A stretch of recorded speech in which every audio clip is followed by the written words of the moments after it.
Hey, what's up YouTube? It's Story of Sam and welcome back to a brand new NBA video today here on the channel. And today I'm going to be discussing the Miami Heat getting swept in the first round by the Milwaukee Bucks. Of course, last year Miami went on that Cinderella run, making it all the way to the NBA Finals and taking the Lakers to 6 games. But this year they were a completely different team, nothing like the previous season.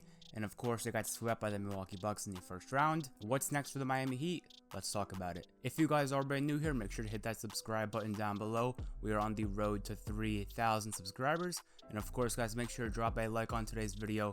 That would be great. Without further ado, let's get straight into it. I think it's very important to talk about the 2020 Miami Heat.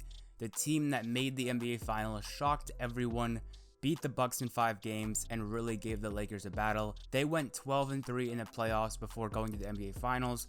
They were just overall a very, very good team in the bubble. But last year in the regular season, they were a 5 seed, not an amazing team. No one thought the Miami Heat could actually make the NBA Finals, but of course they proved everyone wrong in the bubble and made the NBA Finals. But I feel like that kind of hurt them a little bit this year just because guys like Tyler Herro, Duncan Robinson, Bam Adebayo, all those guys played super well, Goran Dragic. So when they all played to such a high standard, especially Jimmy Butler, that kind of made the front office a little bit less aggressive when targeting like actual superstars like James Harden. They ended up not trading Tyler Herro and Duncan Robinson and picks, of course, for James Harden, which I think was a huge mistake in hindsight, obviously. Back in the bubble, Tyler Herro was playing amazing, but this year, of course, he had a down year, especially in the playoffs.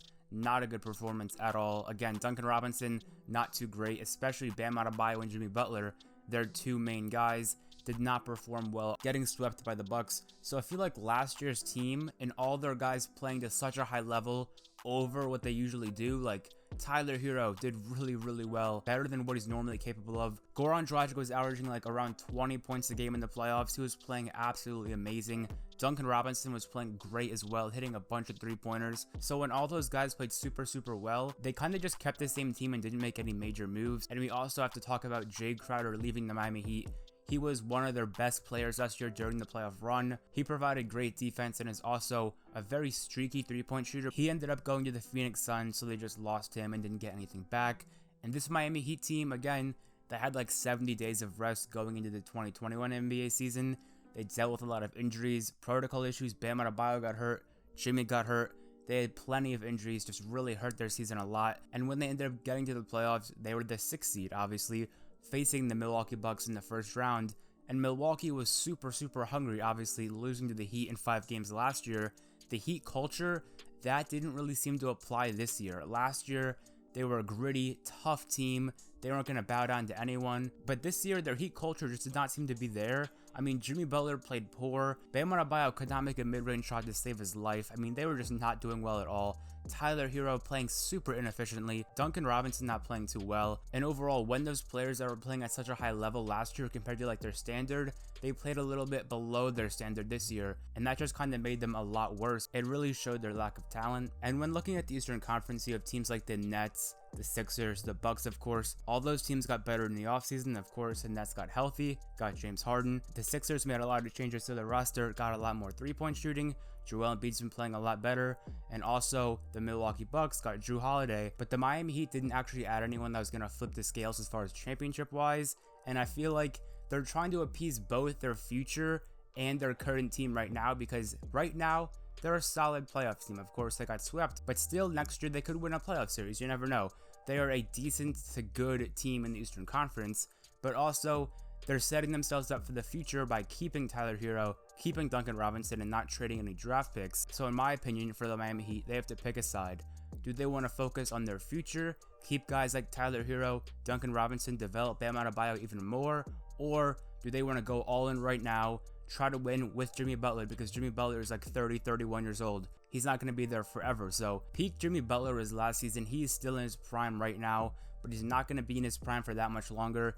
Jimmy Butler is not getting better. He has peaked last season. So if they want to build out on their future, of course, don't trade anyone. Keep Tyler Herro, keep Duncan Robinson, keep Bam, keep all those guys, because they are going to be key pieces for the future. But if they want to contend right now and really don't care about the future as much, trade away Tyler Herro, trade away Duncan Robinson, trade away first round draft picks, and try to get a real superstar to play alongside James Harden and Bam Adebayo, because that's what it takes to win a championship. They're not going to win a title with Bam Adebayo and Jimmy Butler as their two best players on the team, especially with teams like Brooklyn and Philadelphia and Milwaukee in the Eastern Conference. There's absolutely no way they can beat those three teams with their current roster. So again, they have to make a choice, future or right now trying to go all in and winning a championship. And I just want to say that Tyler Herro being discussed in trade talks with James Harden, of course, I think they should have made that trade. Just get James Harden. He's an amazing player, but they were all worried about he's going to ruin their culture. But at the end of the day, superstars win championships, and James Harden would have definitely helped them win a championship. But since they didn't trade away Tyler Herro,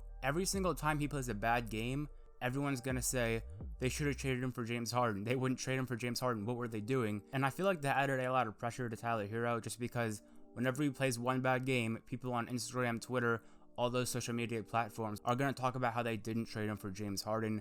And again, I mean, they're right in a certain sense, but in my opinion, it's a little bit unfair how Tyler Herro gets all this blame when he really didn't do anything wrong in the first place. He just played really well in the bubble, and that caused him to be in trade talks with James Harden, and that added a lot more pressure on the Tyler Herro. I also do want to say that them getting Victor Oladipo, I still think it is a good move, even though he got injured. That could be seen as like their move trying to swing the table, but it didn't end up working out. But I still think they didn't do enough to actually build around this team and get them to a championship level where they can sustain this play and it not be considered a Cinderella run when they make the NBA Finals. Anyways, guys, I hope you enjoyed today's video on what's next for the Miami Heat. Of course, it's all gonna come down to, do they want to prioritize their young core or go all in on winning a championship right now? If you guys did enjoy today's video, make sure to hit that subscribe button down below.